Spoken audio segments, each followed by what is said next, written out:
अस्सलाम वालेकुम रहमतुल्लाह। उम्मीद है आप सब खैरियत से होंगे। सबसे पहले आप ये वीडियो देख लें। इंटरनेट पे जाएं, गूगल में जाएं, आईने पाकिस्तान निकालें, आर्टिकल 38 पढ़ें, आप हैरान हो जाएंगे। पाकिस्तान का आइन ये कहता है आर्टिकल 38 में कि पाकिस्तान के हर शहरी को रोटी, कपड़ा और मकान फराहम करना रियासत की जिम्मेदारी है। उसको तालीम फराहम करना, उसको रोजगार फराहम करना और उसको खाना फराहम करना, यह रियासत की जिम्मेदारी है।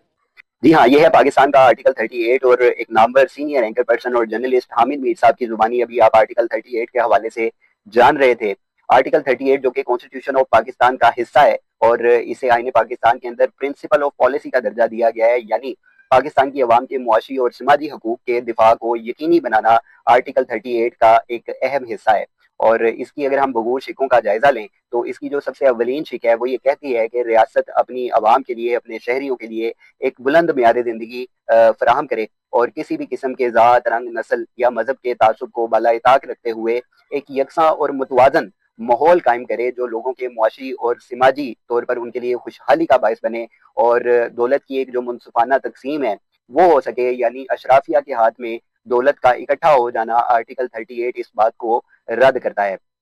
दूसरा ये कि रियासत की जिम्मेदारी है कि वो अपने शहरियों को रोजगार के बेहतरीन मौके फराहम करे और बेरोजगारी का जो खात्मा है उसको यकीनी बनाए। रोजगार मुहैया करना रियासत की जिम्मेदारी है। तीसरा सबसे जो अहम जुज है वो ये है कि रियासत सूद का खात्मा करेगी। ये सबसे अहम बात है आर्टिकल 38 की। इसके अलावा जो लोग मजदूरी की वजह से या किसी बीमारी की वजह से या बुढ़ापे की वजह से आर्जी तौर पर या मुस्तकिल तौर के ऊपर अपना रोजगार कमाने के काबिल नहीं रहते, तो ऐसी सूरत में रियासत की ये जिम्मेदारी है कि वो उस शहरी को इलाज मुआवजे की सहूलतें फराहम करे और उनके लिए रोटी, कपड़े और मकान का बंदोबस्त करे। रोटी, कपड़े और मकान का ये जो नारा है हम मुख्तलिफ सियासी जमातों की जानिब से सुनते रहते हैं, लेकिन ये दरअसल आईने पाकिस्तान का हिस्सा है और ये रियासत की जिम्मेदारी है कि वो अपने शहरियों को ये उनके जो हकूक हैं वो फराहम करे। एक और अहम बात यह है कि रियासत अपने तमाम सरकारी और नीम सरकारी जितने भी मुलाजमत करने वाले लोग हैं उनके लिए सोशल सिक्योरिटी का बंदोबस्त करे, यानी इंश्योरेंस का बंदोबस्त करे।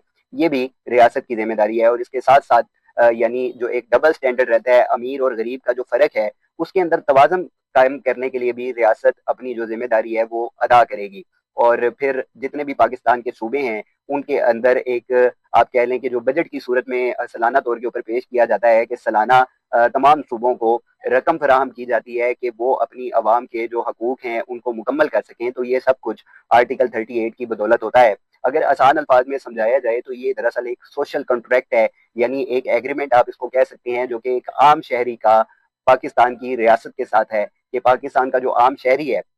वो रियासत को टैक्स देगा और उसके बदले में रियासत उसको जितनी भी उसकी मुआशी और समाजी लिहाज से जो ज़रूरियात होंगी वो रियासत उनको पूरा करने की पाबंद होगी। ये सब कुछ जो है ये आईने पाकिस्तान पाकिस्तान का जो 1973 का जो कॉन्स्टिट्यूशन है उसका जो आर्टिकल 38 है वो ये सब कुछ बता रहा है और ये सब कुछ पूरा करना रियासत की जिम्मेदारी है। और अगर हम मौजूदा हालात का जायजा लें तो मेरे ख्याल से रियासत पाकिस्तान इस कॉन्स्टिट्यूशन का, इस आईने पाकिस्तान का जो आर्टिकल 38 है उसको मुकम्मल तौर के ऊपर फरामोश कर चुकी है। और इस वक्त जो आईने पाकिस्तान का हाल किया जाता है, कदम कदम पे आईने पाकिस्तान को पामाल किया जाता है, कवानीन को तोड़ा जाता है और अपनी मर्जी के मुताबिक रियासत उनके अंदर जो तब्दीलियां हैं वो कर लेती है। और ये जो आर्टिकल 38 है ये दरअसल है ही पाकिस्तान के आम आवाम के लिए, आम शहरियों के लिए कि किसी भी किस्म का एक जो इम्तियाजी सलूक है वो किसी के साथ ना किया जा सके। कोई डबल स्टैंडर्ड जो पाकिस्तान के अंदर बनते हैं उनका खात्मा किया जा सके और ख़ास तौर के ऊपर अशराफिया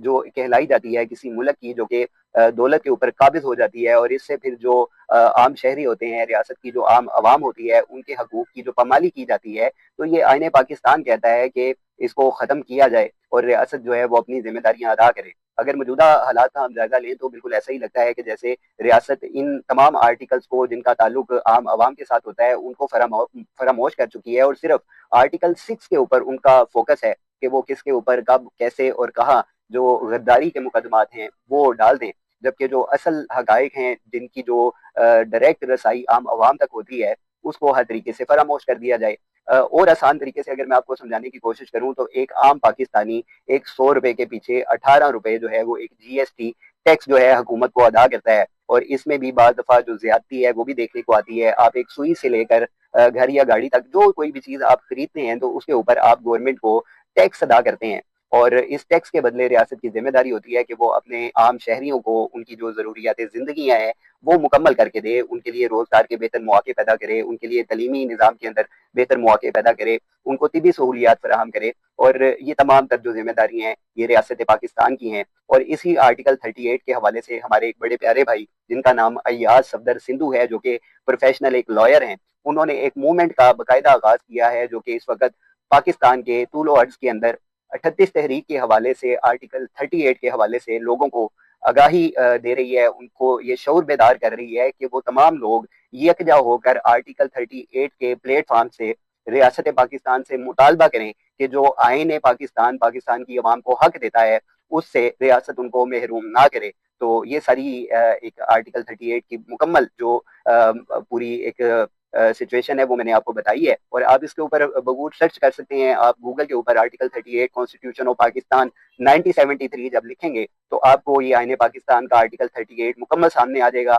आप उसको पढ़ें और दीगर अपने लोगों को भी बताएं ताकि ये जो आगाही का एक सिलसिला है ये आगे से आगे चलता जाए और रियासत मजबूर हो कि वो जो एग्रीमेंट उसने एक आम शहरी के साथ किया हुआ है इन तमाम जरूरियात को पूरा करने का, रियासत उसके ऊपर अमल दरामद को यकीनी बनाए। जज़ाकल्लाह।